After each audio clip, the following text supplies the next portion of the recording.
All right, guys, we got a new video. In patrickcc, we got why everyone hates JoJo Siwa. Why One you of guys the hate biggest JoJo? challenges of the child What do you got? Why do you guys hate JoJo? Is it because she created a weird ass dance? Is it personality? Is it because she's trying to create a new genre called gay pop? Even though you just call it pop, I don't know. Let me know. Yo, what up, guys? Before we get in the video, I want you guys to know this is where I worked on Proto Man. It's just a weird design I created with weird stuff on it. I hope you guys enjoyed it. And yeah, keep a lookout for more art content. If you guys like it, hit the like button and subscribe and enjoy the video. star Curse is transitioning from their youthful identity to adulthood while still appealing to and respecting their young fanbase. JoJo Siwa has recently faced major backlash for her attempted switch from a bright-eyed, smiley, and colorful tween role model to a rebellious, edgy, and provocative pop star. But the animosity towards JoJo is understandable, because this transition is obviously disingenuous. Today, I am going to break down exactly why JoJo Siwa's transition is failing miserably and prove that even she doesn't believe in her new bad girl persona. For Siwa's entire life, I mean, I think a lot of people like. You guys remember the what was it called? Miley Cyrus bad girl persona that she did for like a couple years? The wrecking ball, the way that she was dressing, the way she was performing, all this kind of stuff. To get out the face of Disney of a Disney actor. So it's not. It's like we've seen this done before, right? For my side, it wasn't working really well for her for the most part, but she pushed through it, and now she's like she found her like middle ground, pretty much. That makes sense. Well, like she still has the edgy a little bit of it, but like she has like more of a middle groundish now, I believe. So I was like, it could be done. It's just how you approach it, pretty much. she was known as a positive, hardworking, and charismatic dancer who rose to fame through the hit Lifetime reality TV show Dance Moms. JoJo used her youth fame to grow her YouTube channel and social media presence. At nearly 13 years old, Siwa released her hit single Boomerang, an upbeat song that addresses childhood bullying. The song would go on to earn a 2x platinum certification, and the music video has accumulated over 1 billion views. From there, the 14-year-old signed to Nickelodeon, appearing in children's television shows like Bizarrevark and the Thundermans, as well as various television specials and award shows. She became a modern Nickelodeon superstar, releasing various songs, TV shows, TV movies, and performing sold-out concert tours in stadiums around the world. She even launched her own merchandise line of JoJo's bows. The lucrative business venture reportedly sold more than 80 million bows from 2016 to 2020, equating to well over $400 million, according to Forbes. By the time she was 17, she was filthy rich and was a positive influence on her millions of young girl fans all around the world. Naturally, while entering adulthood, also, obviously, I do understand why she doesn't want to do kid stuff anymore, like the kid content, right? With the bows and stuff like that. Obviously, you ain't gonna be a kid forever, but the way she's going about it, it is pretty weird. The way she's going about it, but that's just me. Child stars start to think about how long they can or want to appeal to children. JoJo's more mature gigs were competing on Dancing with the Stars and becoming a judge on So You Think You Can Dance. But those mature audiences struggled to take her seriously as a judge, even though she had over a decade of dance experience and was sporting a new adult-like pixie cut. Plus, being a judge on these dance shows is typically a job someone takes when they are past their prime. JoJo is just 20 years old and believes she has much more to offer to the world. So it was time to make a drastic change to let the world know she is not a bright-colored child star anymore. Siwa's fans were suspicious of her transition while she began rolling out her newest single, Karma. In February of 2024, JoJo posted a photo of her wearing all black and seemingly tattooing her entire left arm. She also posted a video on TikTok showing those tattoos, which were fake, by the way. Shortly after, she posted a series of 9 photos on Instagram, each with one-word captions that, in order, read, "See you in 1 month. Remember, karma's a bitch." Considering that everything she had ever posted on Instagram was a 4K quality photo of her smiling and wearing bright colors, the grainy, dim-lit photos with one curse word in the caption was actually a drastic change. I think JoJo is in her era. She put her middle fingers up? No. It looks so illegal to see JoJo putting a curse word on her captions. She's in her Miley Cyrus era. I'm torn. My daughter likes rainbows and bows, JoJo, but I'm invested in this f***ed JoJo. I want to know what's happening. The following week, she posted this celebratory video with the caption, "My last week being a child star." But the official transition marks when she posted this warning video to TikTok. Warning, the following content is not made for children and may be disturbing or offensive to some viewers. May contain sexual themes, violence, strong language, dramatic scenarios, and flashing lights. Viewer discretion is advised. She would later explain the warning in a video that it was important to me to give that heads up and be like, look, if you follow along, that's all you. If you want to go, now's your time. This was JoJo's way of formally letting the parents of her young fans know that she is not the kid-friendly star anymore. A new era of life, we're becoming an adult!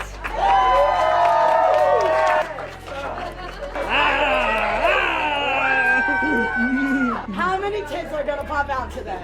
Nobody knew yet what was coming, but JoJo claims her transition would be shocking. That's been my most massive inspiration is no one has made this dramatic of a change yet. No one has made, in my generation, this extreme of a switch. And I am the first in the generation. It is very scary, but someone's got to do it. Now, I'm not really sure what counts as JoJo's generation, but she was making some huge claims here. What could this extreme switch be? When she finally teased the intro of her song, the comments absolutely eviscerated her. But before we dive deeper, have you ever Googled your name and seen yourself on one of those strange sites that has too much information about you? Feels pretty weird. I'd really rather that kind of stuff wasn't available to anyone who's looking for it. Data brokers are making tons of money selling our information to robocallers and spammers. That's why I'm excited to tell you about today's sponsor, Aura. Aura can find the data brokers that are sharing your information. These brokers are legally required to remove your info if you ask them to. However, they make it very difficult to do so. That's where Aura comes in and submits opt-out requests for you. You can see how many data brokers are selling your information and have Aura start opting you out by trying for 2 weeks using my link, aura.com/patrickcc. AT&T revealed that over 72 million customer records were released on the dark web. They recommend those affected use strong passwords, monitor account activity, and consider credit freezes or fraud alerts from credit bureaus. Well, Aura does all this for you. And best of all, it's all in one app.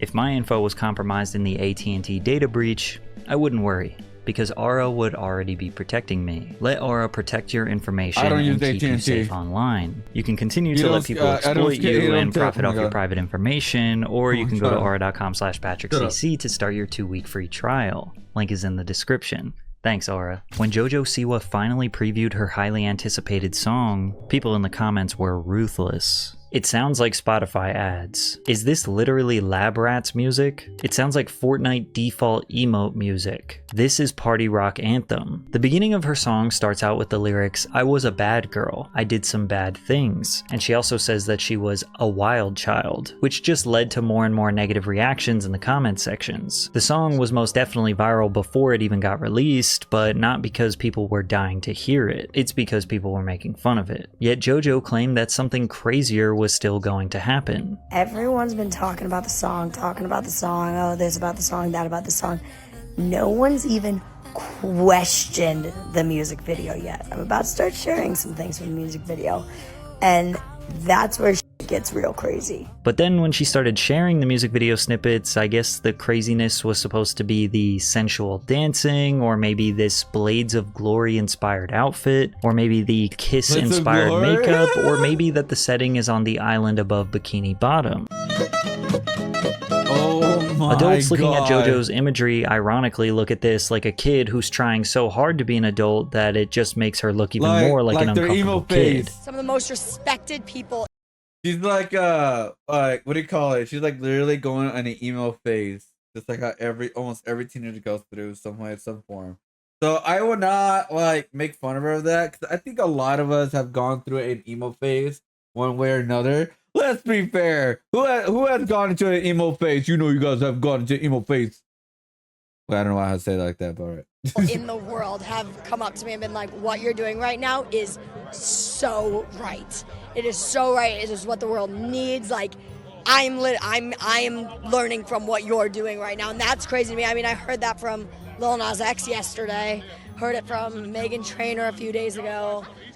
Megan Trainor? It blows my mind. It blows my mind. The support from people like that. But again, no matter how much she tried to build up hype, people couldn't be less enthusiastic about this release. And JoJo's attempts at being a badass just gave the internet more fuel to make fun of her. Being guest on my podcast? Oh my gosh. I mean, honestly, let's spice things up. One of my exes.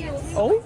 Finally, the song What? dropped on April 5th, which accompanied an interview where JoJo claims that she was doing something groundbreaking. There's never really been an influencer child star turned into musician adult star. She then went on to say that she believes this song is the first step in inventing a new genre. What would you call the genre? The genre is, I said it back in the day when I first signed with Columbia, I said I wanted to start a new genre of music. And they said, what do you mean? And I said, well, it's called gay pop. And they were like, Not only is the child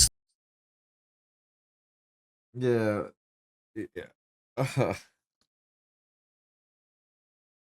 Oh my.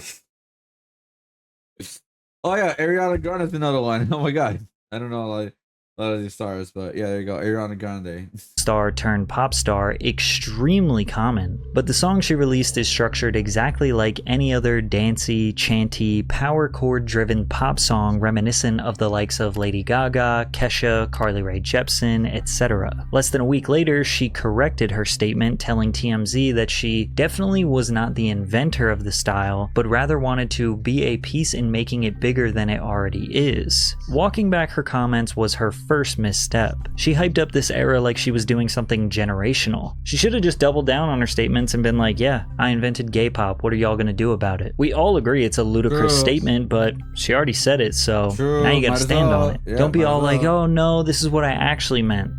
Badasses don't explain themselves. However, things got even worse for JoJo when TikTokers realized she didn't write the song. When analyzing the credits on Spotify, you will notice that Desmond Child, Timbaland, Antonina Armani. Yeah, it came out like early 2000s, I believe. And then, so that's the original song actually made more money.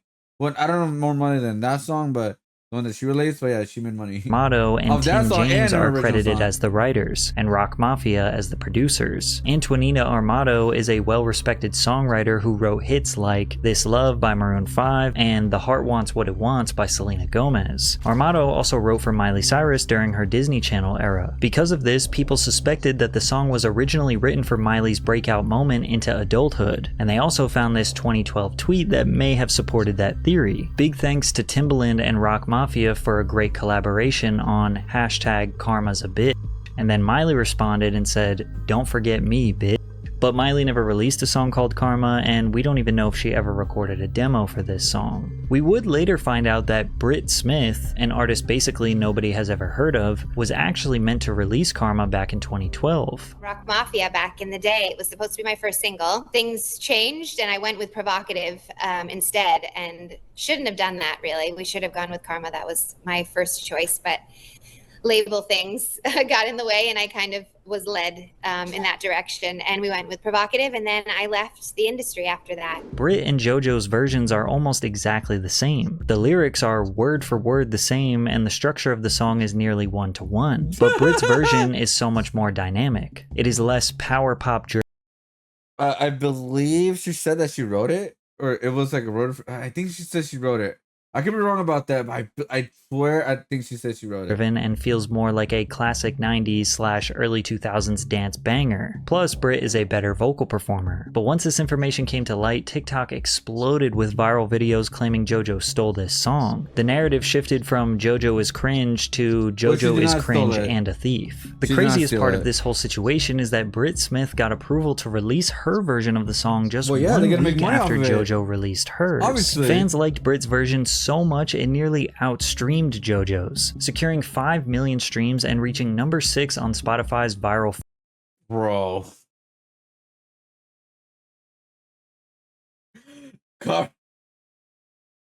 Wait. So she did end up releasing it, and it made a lot of money. Oh, I thought she was the one who wrote it, but never mind. Wow. That's funny. That's funny. I'm sorry. Funny. 50 charts. Brit Smith's version also peaked at number 8 on the US iTunes pop chart, surpassing Siwa's, which peaked at 89 and failed to reach the Billboard Hot 100. Damn. Brit Smith literally made a come up off people hating JoJo Siwa. That's JoJo funny. previewed another unreleased song which was immediately labeled as stolen within hours of playing it for her fans. This next song is called Choose Your Fighter.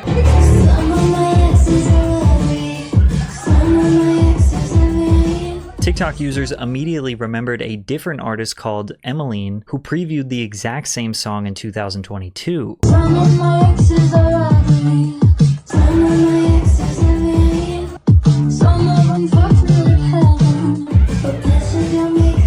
is going Emmeline on? responded to the leak with this comment: "I actually didn't sign off on it coming out with JoJo. Not her fault. If my version gets love, I can still put it out after hers." It's unclear what Emmeline meant by this, and she didn't end up explaining it further. But then What? Siwa finally responded to the comments of her allegedly stealing her songs. Background on Karma, honestly, it's an old song. I was pitched it.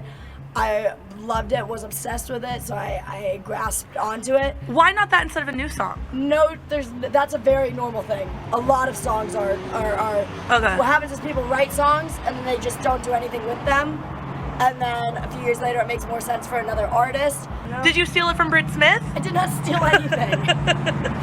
There's no such thing as stealing. No, I've seen the thing about the one Choose Your Fighter, one of my other songs. But no, that's the same situation. Somebody else did write it. I did not write the song. And You got the rights to it. But I have the rights to it. JoJo did not steal these songs. Yeah. It is common for artists to not write their own music and have music that other people wrote pitched to them. Most of the time, songwriters make a Like the one that I know about was Joji. Which one was it? It was Give Me Love, I think it was, or no. It was one of his current ones, I guess. It was supposed to go with another artist, and he turned it down. And then Joji took the song. And it's like, oh yeah, I'll do it. Like he dig it. What was it? I'm looking right now. It was Glimpse of Us. There we go. It was Glimpse of Us. So I was supposed to go to a different artist. Even the artist was like, bro, after I listened to Joji's version of Glimpse of Us, I regretted it passing on it. Because yeah, I mean, there are artists that don't write their songs. They're just good at performing their style of singing and stuff like that. There's nothing wrong with that. There's never been nothing wrong with that fully.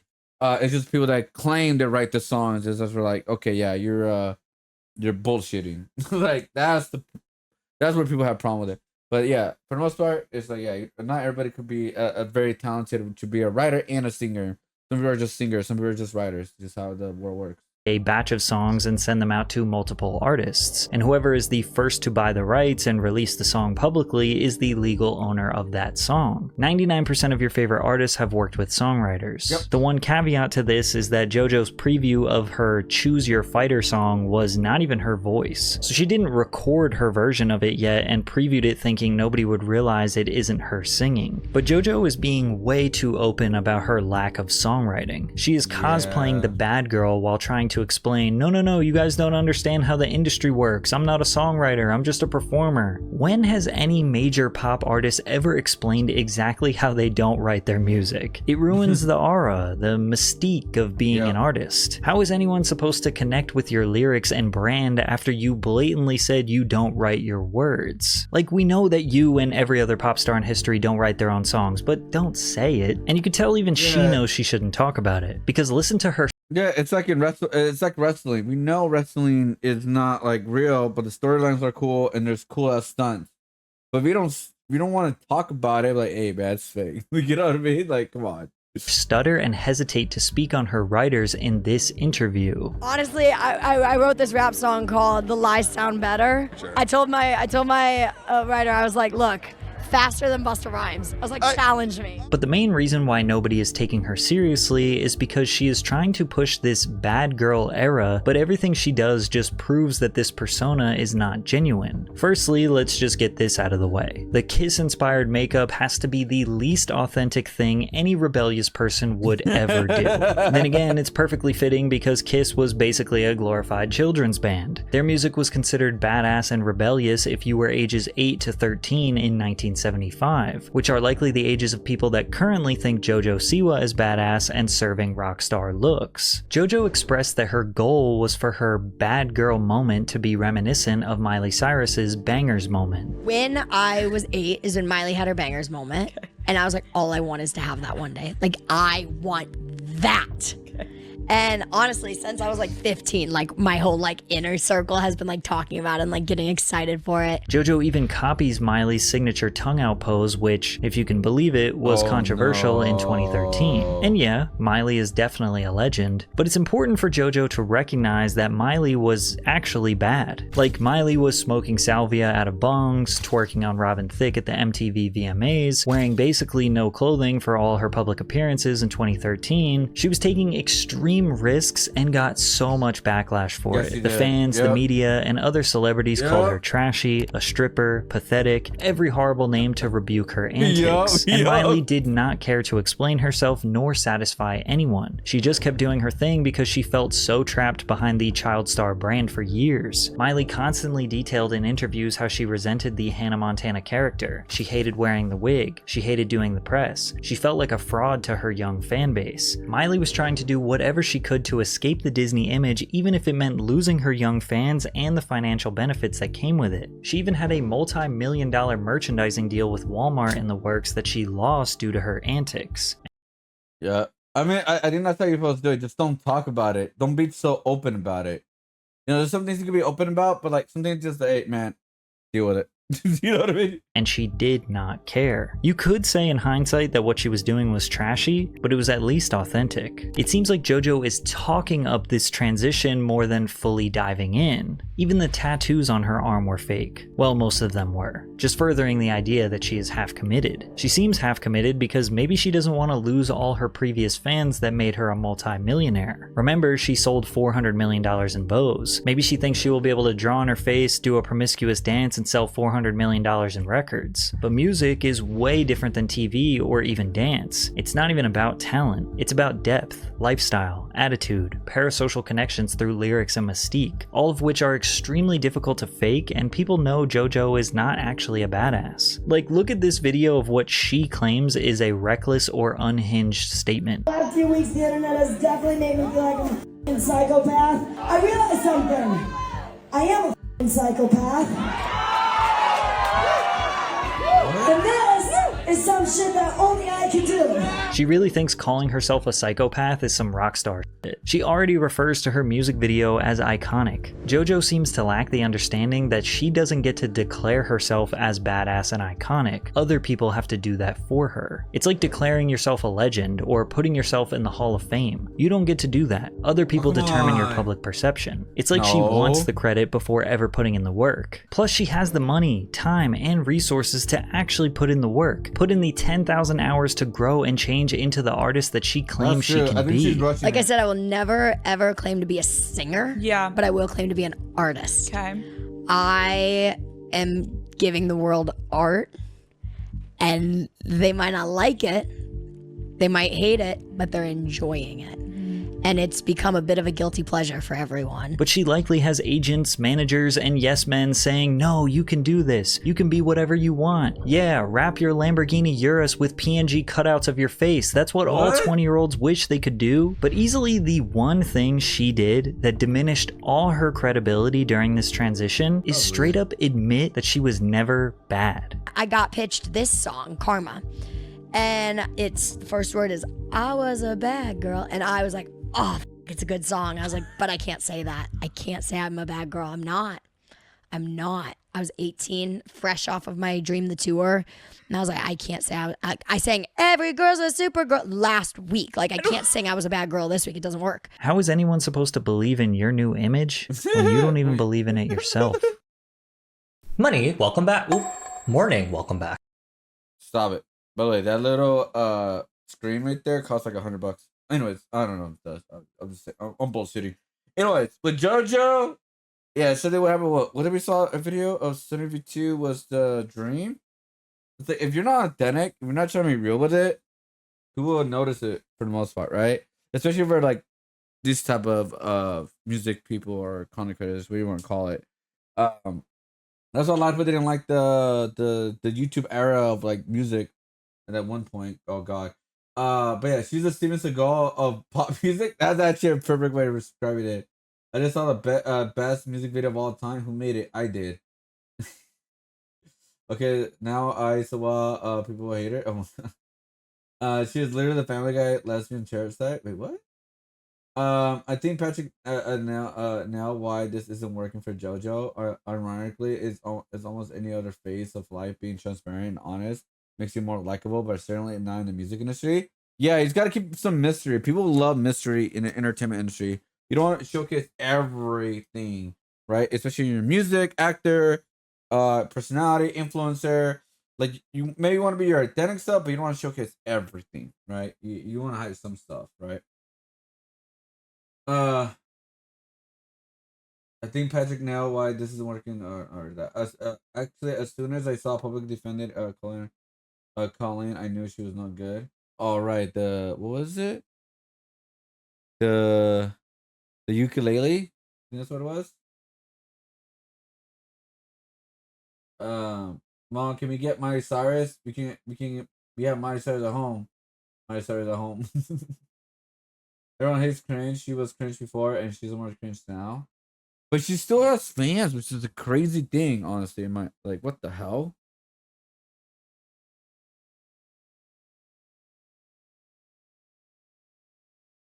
She's giving me the Dog the Bounty Hunter vibes. Oh my god.